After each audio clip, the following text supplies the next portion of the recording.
Alright guys, Murph's here. And if you can't hear her, but you can definitely now see her, so is Leia. Today, I want to have a little bit of a mindset kind of conceptual discussion with you today, going over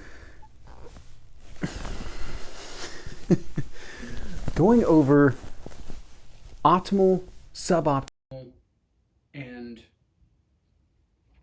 obsolete. Now, this is primarily a discussion that covers guns and equipment, somewhat procedures and stuff like that. But it's also something that kind of runs parallel to concepts such as good, better, best, and safe, safer, safest. Now, something that's important to keep in mind, guys, is that this is all very subjective stuff. It's very situationally dependent as well as dependent upon the individual. What it is that you have going on is going to dictate how it is that you appraise these things as well as where you land on these different scales. Something that is safer might not necessarily be the best and might require suboptimal things. This is a sliding scale. It's not hard, fast rules. You could land in a variety of different locations on these scales. The important thing is to not be at the bottom of each one of these scales. It's great to be able to work at the bottom, but you don't want to necessarily thrive at the bottom if you don't have to. Now, how do I evaluate what constitutes the best in each one of these things? Well, a lot of it has to do with my experiences and stuff like that, things that I've done over the years, as well as kind of my background and all that type of thing. However, there's a couple other things that you have to keep in mind whenever somebody's talking about what is the best, what is the most optimal decision that you could make, and all that type of stuff, is that a lot of times it is based on their experiences. And at the end of the day, all of us are slaves to our experiences. We have difficulty being able to extend beyond what it is that we have intimately experienced. However, it is important to be able to work off of others' experiences so that we can pick up some insight in order to be able to inform our decisions. Now, I see this quite often whenever I go to courses and stuff like that. It's actually something that I have addressed whenever I have been an assistant instructor at a course. And that is, you could go to a course and it could be taught by an LE guy, SWAT, whatever, special forces guy, like a Navy SEAL or like a competition shooter, something along those lines. Each one of those people are going to give you very different answers when it comes to solving different problems. Now, that doesn't make any of them wrong, as much as what you have to do is take their information and then input that into your own uses and figure out whether or not that works for you. And this is where a lot of that subjectivity comes in and experience, because unfortunately, if you haven't ever experienced a lot of these situations, it's going to be difficult to be able to tell apart what it is that's going to work for you and what is not. That's the whole point of going to these people to begin with. You just have to make sure that your instructors are not dipping too far into their experiences, because that stuff is its own type of subjective. So given a kind of example here, let's say that you're in a situation where you're some sort of private security contractor and you're moving in a 3-vehicle convoy to get whatever principal to wherever it is that they need to go. Now, if you're not in some sort of war zone or something like that, you're going to evaluate the process of making that movement very differently than if you were. And you're also going to make that movement very differently than if you had the support of the military. So an infantry guy might tell you, all right, cool, well, if we hit this point here where we would commonly take contact, we're going to dismount the vehicles if necessary and suppress contact while, this unit over here maneuvers and does this stuff, or we're going to push through mounted in our vehicles, suppress contact, and destroy the enemy. Well, yeah, but if you're doing that in the middle of Chicago, you're probably not going to have that ability to be able to maneuver your vehicles that way. Let's say it's a 3-vehicle convoy of, blacked out SUVs. What's more important is getting off the X at that point and getting the principal away from danger. So even if one of the vehicles gets immobilized, as long as it's not the one that has the principal, you might just leave those guys to kind of work it out themselves, because ultimately, whoever it is that's ambushing you wants the principal, doesn't really care about the security. So those dudes, they get immobilized. All right, hey, this is the rally point. We'll see you guys there. Make your way to that position, or maybe you come back, use your vehicles as shields and get them out. Either way, you're trying to get out of contact. You're not going to call in air support. You're not going to, wait for backup or anything along those lines. You're on your own. Those situations, given the wrong inputs from people who don't have that type of experience, could be massively impacted by that lack of experience. So you got to kind of take those things, take the good with the bad in this case. Now, when I evaluate weapons, equipment, techniques and all that kind of stuff, which I do extensively, not only in my day job, but also in my free time. A lot of times I am looking for things that, in order to put them in the optimal category, they are performing at their highest. They are the lightest that they can be. It is the fastest, smoothest way to be able to employ this particular technique or item or anything along those lines. As well as it's lightweight but durable, or whatever. There's a lot of qualifiers that go in along this, and this is another subjective aspect of this. Just because something is lightweight if it's not durable, and then it doesn't meet your mission parameters. Just because a cartridge has a super high velocity but a really low grainage, it doesn't have a whole lot of energy, so that may impact the actual performance that you're getting out of that particular cartridge. These things are not so linear that high numbers in whatever category are going to be the best. There's a lot of other stuff that plays into this. So a lot of times it comes down to speed, how fast you can employ it. And a lot of people tell you, well, speed's not the only thing that matters. However, if you're talking about being able to get through life-threatening situations, being able to do it quicker is not a hindrance. As long as you can do it accurately, as long as you can do it effectively, that's one of the key things. If you know of a technique that is faster, or features on a firearm that make it faster at whatever thing, mag changes, faster sight acquisition, whatever it is that it may be, if you cannot perform that measure every time, then it doesn't really matter. All right, so what are some examples of optimal equipment or setups? Well, that would be stuff like the AR-15.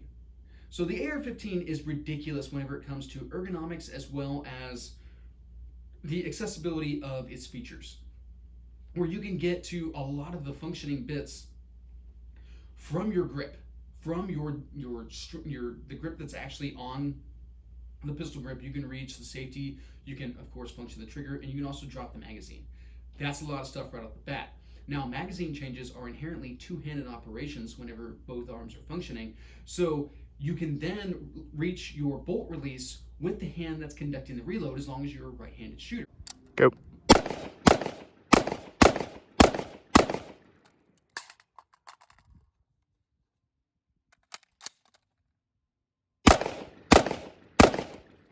And for those of you who are left-handed, they do make either accessories or rifles set up for left-handed shooters to be able to do the same type of thing. So you can very effectively function all of those aspects with minimal hand movement. That's really important, in addition to it being, a fairly lightweight system, as long as you accessorize it properly. The ammunition's lightweight and you can carry a lot of it, and still effective in close-range type fights. Now, change the situation a little bit. You're looking to get into a long-range engagement. You're going to preference different features for it to be optimal in that circumstance. Now, some other things, the simplicity of the vast majority of striker-fired handguns out of the market today, as well as quite a few steel-frame double-action guns as well. There's a lot of great handgun options out there now that are simple, effective tools for their purposes. When it comes to techniques and stuff like that, setting up your pistol mags on your support side as opposed to your dominant side, so that it's closer to your support hand to be able to conduct the measures that it's supposed to conduct. That is an example of an optimal equipment setup, and it's very important. Having your medical set up on your offside so that you can reach it effectively, and then also from kind of a TTP standpoint, if you're working with a bunch of people, letting everyone know, or having all of your medical in the same location, is pretty pivotal if you're actually wanting to have some help out in the field should you in some way get injured. All right, now those are some examples of optimal type measures. What about suboptimal? What plays into suboptimal, in my opinion? Now, suboptimal becomes a decision point that you have chosen to employ a method or equipment knowing that it's suboptimal, but because it works for you. You're making a conscious trade-off. You understand that what you're doing is not the best. So for me, that is overhand racking slides.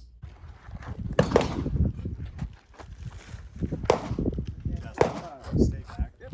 Because he was going to talk about coming back.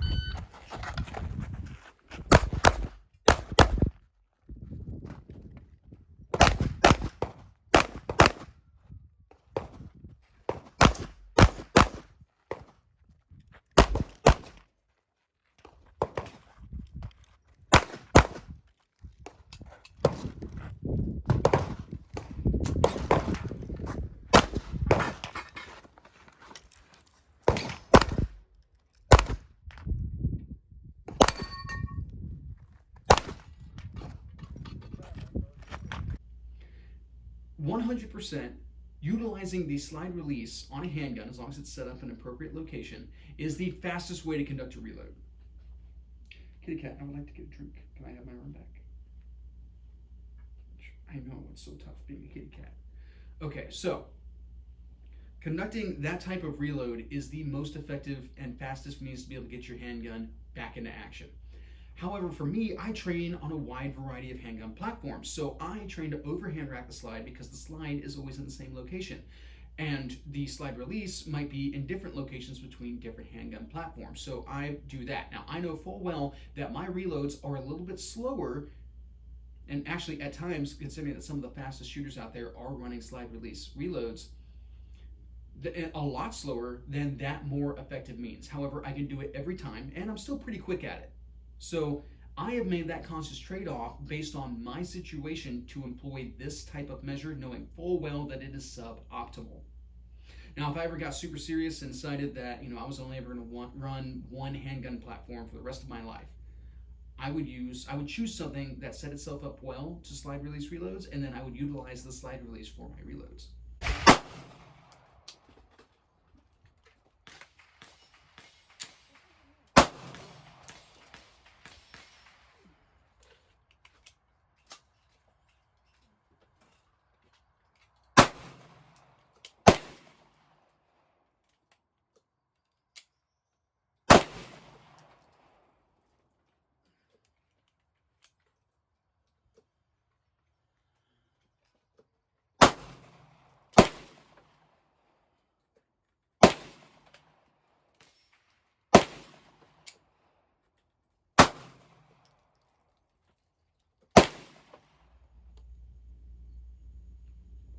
But for the moment, I'm having too much fun training on different platforms and kind of challenging myself that way. Now, the AK-47 and a lot of other firearms that kind of had a similar manual of arms are examples of guns that are perhaps suboptimal. Now, this is not to say these are bad guns. AK and its many variants and other rifles that kind of have a similar layout are absolutely fantastic rifles to run. But they have a very different manual of arms that is much more simple, which theoretically would make them easier to run. However, there's a term I use on the channel called simple complexity. Yes, we don't have a whole bunch of buttons and stuff like that to press on the AK. However, we do have a very large safety that you have to break your grip in order to be able to sweep with your hand or a finger or whatever, but you have to come off the pistol grip in order to be able to function that.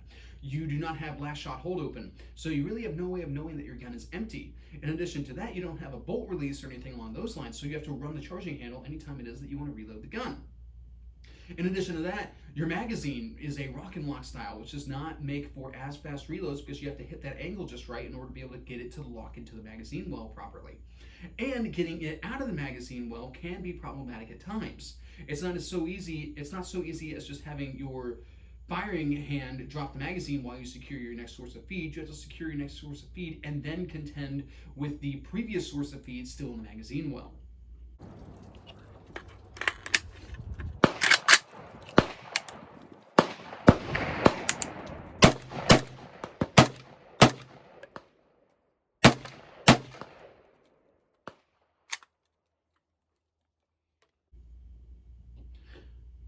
To run these systems is suboptimal compared to others. However, you can run them well. But one of the key things here becomes, look at how much time you're putting into being able to run those systems fast, and then imagine if you put that time into something that was more ergonomic, that had more of its features and functioning bits more accessible. You would be that much better of a shooter for the ease of trying to get into it. It's the same kind of discussion with cartridges.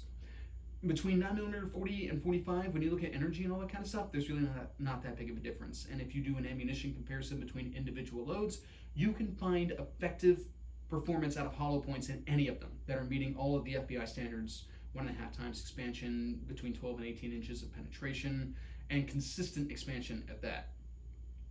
However,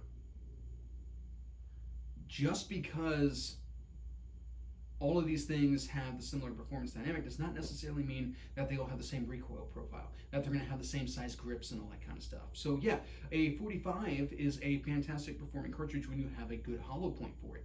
And even if you're running like hardball or something along those lines, you've at least got a 45 caliber slug going through somebody's body as opposed to a 9mm slug. However, If the gun has more recoil or doesn't fit your hand as well, you're going to spend more time training to be able to manage that firearm during its process of cycling, to be able to get those sights back on target, to be able to continue your engagement. Whereas if you go with something maybe a little bit lighter recoiling, you'll be able to hold it on target better and be able to get faster follow-ups and be able to, pound those targets faster and all that kind of stuff, and be able to transition through your course of fire that much faster. That's good training. That's good reps for similar performance. That's kind of how you got to evaluate these things. So, maybe 45, given a person's hand size and experience and all that kind of stuff, falls into the suboptimal category. But for somebody else, it might sit very highly in the optimal category. But how many rounds did it take for them to get to optimal? That's always my question there. Now, of course, from there, we then have our obsolete measures. And a lot of this comes down to revolvers. Now, guys who are longtime viewers of the channel know that I'm a big fan of revolvers. I carry revolvers quite consistently.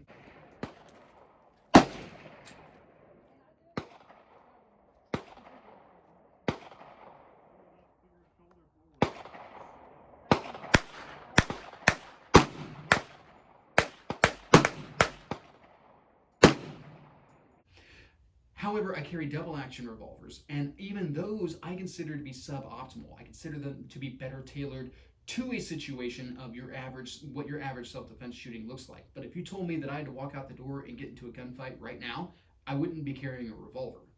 I'd be carrying like a full-size 9mm pistol. Whenever you talk about single action revolvers, we are now solidly into 1800s technology. These are nowhere near even suboptimal. These are obsolete.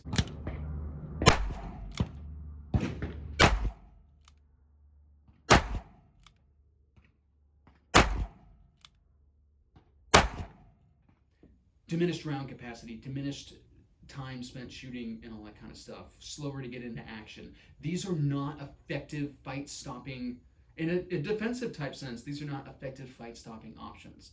Now, we've primarily been talking about things in a defensive type sense and not necessarily getting into hunting or competition shooting and all those types of things.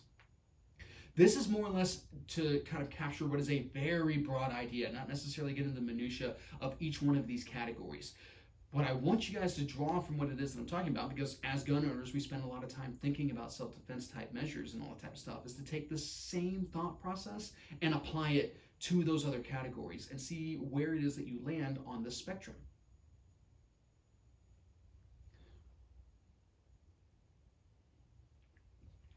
All right, guys. I think that pretty much covers my thoughts on this particular subject. I hope you guys found this interesting. It's definitely something I've spent a lot of time thinking about, and I'm constantly updating my own evaluation and different aspects of these systems, but that's pretty much what I got. Have a good day.